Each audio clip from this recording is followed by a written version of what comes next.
जय जगन्नाथ। आज हूँ एक स्वतंत्र दिवस।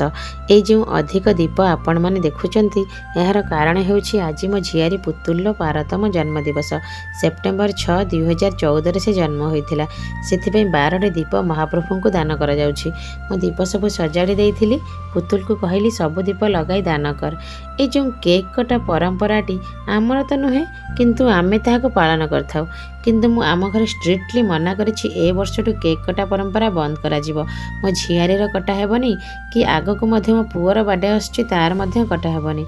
हाँ जदि केक खाइबा को बहुत इच्छा हेउछि ताले पूर्व दिन मार्केट हेउ किंबा घरे बनाइके रखी काटी देइथिबो से दिन खाइले चलिबो किंतु जन्मदिन भली एक शुभ दिन रे कटाकटी कैंडल लिभा एसबु अशुभ काम बंद करागले बहुत भल।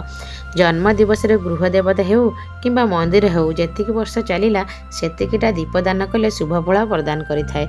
जय जगन्नाथ।